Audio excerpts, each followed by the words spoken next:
saya itu fansnya Pak Jokowi.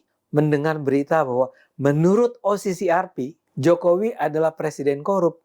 Itu kayak jelek gitu buat saya. Kalau saya sebagai orang yang mengagumi Pak Jokowi dan sebagai orang yang ngefans sama Pak Jokowi, tentunya itu sebel banget. Kawan-kawan pemuja Jokowi ini harusnya mampu untuk melihat, jangan dungu melihat transaksi informasi dunia itu, dan Anda mulai membujuk orang untuk percaya bahwa Jokowi itu bersih, semakin orang nggak percaya tuh. Kita ingin masyarakat proporsional. Jangan mau diadu domba, jangan mau dimobilisasi, jangan mau dimobilisir oleh kelompok pembenci, barisan sakit hati, yang memang nggak habis-habis urusannya, sakit hatinya, yang mungkin kecewa dengan hasil Pilpres kemarin. Menurut PSI, OCCRP atau data yang dirilis oleh OCCRP ini, itu katanya mencerminkan suara barisan sakit hati yang belum move on dari hasil Pilpres 2024. Ini membicarakan soal OCCRP yang memberikan gelar tokoh terkorup dunia kepada Pak Jokowi. Gak ada urusan sama Pilpres, Pilpres sudah selesai. Ini kan menunjukkan bahwa nampaknya memang PSI ini tidak mampu untuk berargumen. Karena pada kenyataannya Pak Jokowi itu approval ratingnya masih di atas 75%. Jadi pertanyaannya, kalau masyarakat Indonesia 75-83% itu puas dan percaya dan suka dengan kepemimpinan Pak Jokowi, maka yang ikut polling ini mewakili suara siapa? Yang 20. Ini suara siapa? Suara 16% atau suara siapa? Itu patut kita pertanyakan. Apalagi survei, beberapa survei dari LSI sudah 2 kali ya, ada di bulan April, bulan Juli. Itu menunjukkan kepuasan terhadap kinerja Pak Jokowi lebih dari 80%. Dari SMRC juga, itu juga lebih dari 80%. Saya rasa itu sudah cukup menjawab ya. Seperti apa perkataan Rocky dan seperti apa presiden kita menunjukkan kedewasaannya dalam menjalankan demokrasi. Iya, tetapi fakta internasional mengatakan lain. Jadi boleh aja, nggak ada soal kan. Anda mau percaya mana tuh? Yang penting ada fakta. Kita hormati mereka yang menganggap bahwa Jokowi masih diterima oleh 82% rakyat Indonesia. Hasil survei dari lembaga-lembaga yang kita tahu diongkosi juga oleh Jokowi. Oke, kita anggap aja bahwa walaupun kita tahu itu palsu angkanya 82%, tetapi oke, kita anggap itu bagus. Tetapi fakta baru atau fakta tandingan juga harus kita hormati, bahwa dunia menganggap Jokowi itu adalah pemenang, kendati tidak menang pertama, tapi dinominasikan sebagai pemimpin yang buruk. Kan itu dasarnya kan. Jadi harus kita terima dua fakta itu. Nggak lagi kematangan kita untuk percaya.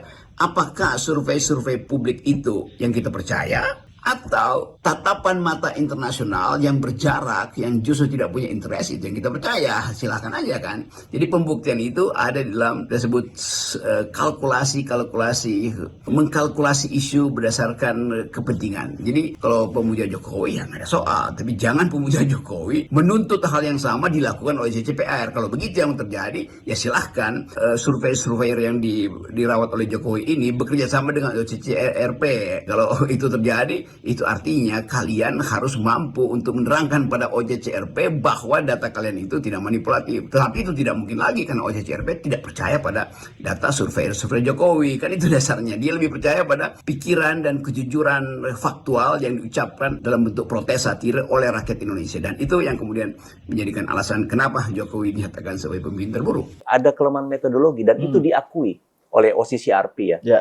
Bahwa mereka mengakui di dalam rilis terbaru, poin kedua, bahwa kami menyadari bahwa nominasi atau penghargaan ini sering disalahgunakan untuk kepentingan politik. Dan itu tepat yang terjadi saat ini. Orang-orang yang tidak suka dengan Jokowi, orang-orang yang dendam dengan Pak Jokowi, orang-orang lawan politik Pak Jokowi itu menggunakan momen ini, ajang penghargaan ini untuk menyerang Pak Jokowi. Bagaimana orang-orang yang membela ini yang sekarang disebut sebagai ternak Jokowi, ini termasuk partainya Kaesang, yaitu partai dari anaknya Pak Jokowi. PSI ini dulu pada tahun 2016 gitu melakukan serangan terhadap Prabowo, yaitu ketika itu kita tahu ya, sekitar April lah terungkap itu skandal Panama Papers yang dimana banyak nama-nama terungkap di situ.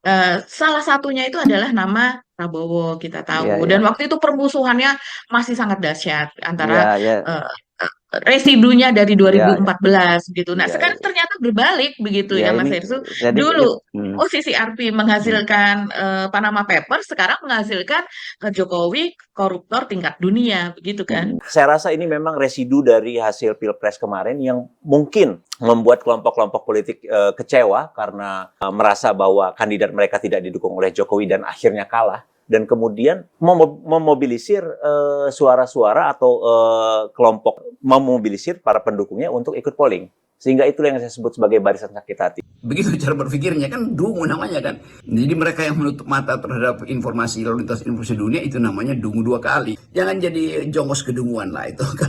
Kalau udah dungu ya udah nggak apa-apa, tapi membaca satu fakta dan dihubungkan dengan teorisasi, diterangkan lagi dengan paradigma yang sedang diedarkan di Indonesia bahwa rejim Jokowi betul-betul buruk di dalam pemerintahannya. Kata PSI, publikasi OCCRP soal Jokowi pemimpin korup sebagai suara barisan sakit hati. Kok ngamuk? Kalau merasa itu fitnah dan merasa dirugikan dan merasa di framing jahat, tinggal laporin aja. Silahkan laporin aja medianya, laporin aja orang-orang yang terlibat. Sesimpel itu kok. Jangan dikit-dikit sakit hati. Dih.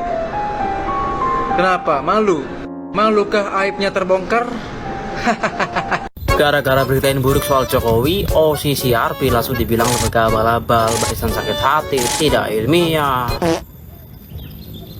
OCCRP itu pernah mendapatkan penghargaan Global Shining Light Award, Investigative Reporters and Editors Award, European Press Prize, yang mana penghargaan itu jauh lebih kredibel daripada penghargaan yang dikasih sama Listio Sigit.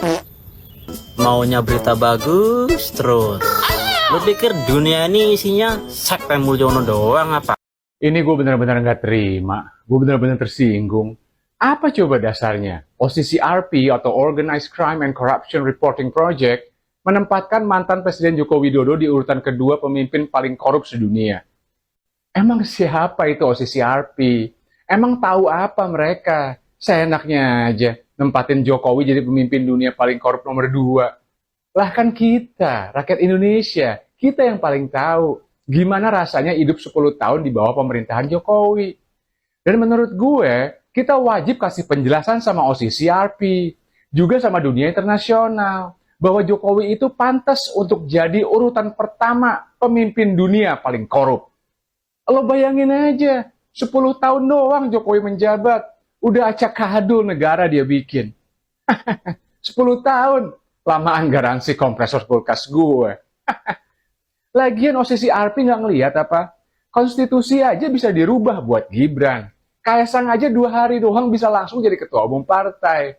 Yang pada pakai seragam coklat aja, tahu-tahu bisa jadi partai. OCCRP udah pada main ke KPK belum? Udah pada main ke Kejagung belum? Mereka tahu nggak Blok Medan? Mereka tahu nggak bagaimana hukum berlaku di negara ini? Mereka tahu nggak banjir bansos menjelang pemilu kemarin? Dan OCCRP tahu nggak kalau rakyat nggak bisa berbuat apa-apa melawan semua ketidakadilan itu? Gue sangat mengapresiasi kerja OCCRP dalam mengungkap kebenaran. Walaupun gue agak kecewa juga, karena menurut gue, OCCRP kurang menyeluruh dan mendalami fakta-fakta yang ada. Karena gue yakin banget, kalau Jokowi pantas untuk jadi yang nomor 1 di dunia. Nah, sekarang, dunia internasional aja, yang sebenarnya mereka nggak ada kepentingannya, mereka sudah mau peduli, bereaksi, dan bersuara. Lah, masa iya, kita yang udah jadi korban, cuman mau diem aja? Masa iya masih pada mau dibegoin aja? Assalamualaikum warahmatullahi wabarakatuh. Jumpa lagi dengan saya di Camp TV Channel. Wah, makin panas dan makin melebar saja ini ya. Berita tentang masuknya nama mantan presiden kita, Presiden Joko Widodo ya, Presiden ke-7. Di nominasi OCCRP ya, yang menempatkan Presiden Jokowi di urutan kedua tentang mantan presiden yang paling korup di seluruh dunia. Dan ini ada pembelaan atau pasang badan dari politisi-politisi PSI ya. Kita tahu kan PSI adalah ketumnya adalah anaknya Pak Jokowi, Kaisang Pangarep. Di sini ada Ade Armando, ada Andi Budiman. Yang viral ini pernyataan dari Andi Budiman yang mengatakan bahwa itu adalah framing ataupun narasi jahat dari orang-orang barisan sakit hati katanya. Barisan sakit hati karena kalah pilpres kemarin. Ini kan argumen yang dangkal sekali ya. Dan di sini dibantah mentah-mentah oleh Bung Rocky Gerung. Kita tahu Bung Rocky Gerung kan, bagaimana secara akademik beliau menjelaskan bahwa OSISI-RP ini adalah lembaga yang sangat kredibel dan nggak sembarangan mengeluarkan berita atau mengeluarkan rilisnya, dan nggak mungkin dihapus. Kan beritanya kemarin udah dihapus, sudah minta maaf segala macam. Sebenarnya tidak. Postingan itu masih ada di website OSISI-RP sendiri ya. Dan kalau Anda bisa mencarinya masih ada.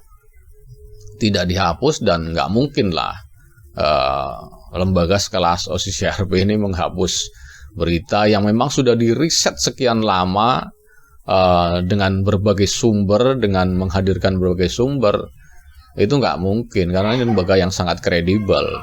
Dan hari-hari ini memang makin hari berita ini makin meluas dan banyak sekali media-media asing memberitakan soal masuknya Presiden Joko Widodo ke dalam nominasi OSISI-RP yang mengatakan menempatkan Presiden Jokowi di urutan kedua presiden paling korup di dunia ya.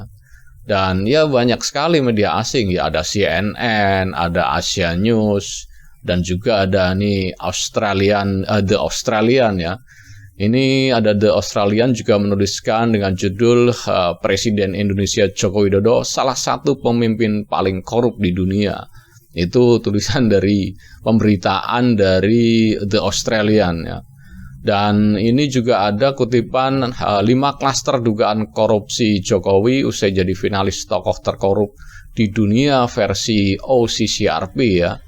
Oke, supaya tidak salah dalam memberitakan, saya akan bacakan ya. Ini tulisan ini adalah transkrip dari pernyataan Pak Said Didu berkaitan dengan penjelasan Jokowi ya. Merespon pengumuman dirinya sebagai finalis koruptor dunia oleh OSISI-RP ya, belum lama ini kan. Oke, saya bacakan selengkapnya ya. Pada tanggal 30 Desember 2024, bangsa Indonesia dikejutkan oleh pengumuman dari sebuah organisasi internasional, OSISI-RP, yang menempatkan mantan Presiden Joko Widodo sebagai salah satu finalis pemimpin terkorup tahun 2024. Banyak pihak merasa terpukul, namun bagi sebagian lainnya termasuk saya, ini bukan kejutan ya. Dugaan bahwa praktik korupsi di Indonesia semakin merajalela selama era kepemimpinan Jokowi bukanlah hal baru. Pernyataan klarifikasi yang disampaikan oleh mantan Presiden Jokowi yang menantang pihak-pihak untuk membuktikan tuduhan tersebut perlu disikapi dengan serius. Sebagai warga negara, kita wajib membantu rakyat memahami agar akar persoalan ini. Dalam tulisan ini, saya mencoba menganalisis dan merangkum dugaan korupsi di era Jokowi berdasarkan 5 klaster modus operandi. Klaster 1, korupsi untuk melanggengkan kekuasaan. Modus pertama ini berakar pada upaya mempertahankan kekuasaan dengan mengabaikan atau memanipulasi hukum. Salah satu dari kasus yang mencolok adalah penghilangan data 3,3 juta hektar perkebunan sawit ilegal. Alih-alih ditindak tegas, kasus tersebut justru diredam, diduga untuk menjaga stabilitas kekuasaan. Kasus lainnya mencakup kriminalisasi terhadap lawan politik. Dalam konteks ini, hukum seringkali digunakan sebagai alat politik untuk melemahkan oposisi. Fenomena ini mengisyaratkan betapa kuatnya pengaruh kekuasaan dalam mengontrol sistem hukum di Indonesia. Klaster kedua yaitu korupsi di lingkaran menteri. Praktik korupsi di lingkaran menteri menjadi sorotan lain. Beberapa kasus besar seperti impor garam, minyak goreng, hingga memanipulasi data BPS muncul ke permukaan. Sayangnya, banyak dari kasus ini menguap tanpa penyelesaian yang jelas. Hal ini menunjukkan lemahnya komitmen pemberantasan korupsi di tingkat elit pemerintahan. Yang tak kalah penting adalah pengaruh politik dalam reshuffle kabinet. Contoh yang mencolok adalah penggantian Ketua Umum Partai Golkar yang diduga erat kaitannya dengan kepentingan politik Presiden Jokowi untuk menjaga loyalitas partai-partai koalisi. Dan selanjutnya adalah klaster ketiga, korupsi berbalut ambisi pribadi. Klaster ini mencakup proyek-proyek besar yang dipaksakan meskipun tidak mendesak, seperti pembangunan bandara dan infrastruktur yang minim manfaat. Proyek ini seringkali menguras anggaran negara secara besar-besaran, menyebabkan beban utang meningkat tajam. Dugaan lain adalah keterlibatan keluarga dalam proyek-proyek strategis seperti monopoli ekspor nikel yang sempat diungkapkan oleh ekonom Faisal Basri. Hal ini menunjukkan bagaimana ambisi pribadi bisa merusak prioritas pembangunan nasional. Selanjutnya adalah klaster keempat, korupsi dalam pengelolaan utang negara. Utang negara dan BUMN melonjak tajam selama era Jokowi. Banyak pihak menduga dana tersebut digunakan untuk kepentingan politik tertentu, seperti menyogok rakyat melalui program-program populis yang minim berkelanjutan. Situasi ini menciptakan beban fiskal yang berat bagi generasi mendatang. Dan yang terakhir adalah klaster 5, korupsi melalui hubungan dengan oligarki. Klaster terakhir ini adalah hubungan erat antara pemerintah dan oligarki. Oligarki menjadi aktor utama yang mendapatkan keuntungan besar melalui proyek strategis nasional atau PSN, konsesi tambang, dan perkebunan. Hubungan ini juga menjadi fondasi kekuasaan Jokowi selama 1 dekade dan imbalan berbagai fasilitas yang menguntungkan pihak tertentu. Menguak kebenaran di balik klaim OCCRP, penobatan Jokowi sebagai finalis pemimpin terkorup oleh OCCRP mungkin berdasarkan data yang lebih mendalam tentang dugaan korupsi yang disembunyikan.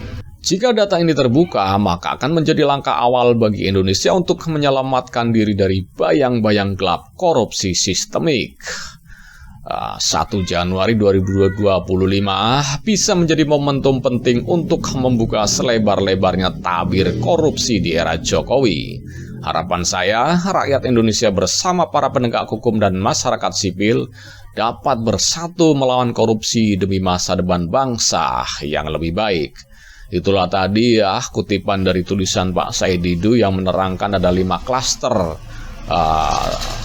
yang kemungkinan menjadi penilaian oleh OCCRP yang menobatkan Presiden Jokowi sebagai presiden paling korup di dunia, meskipun beliau menempati peringkat kedua ya.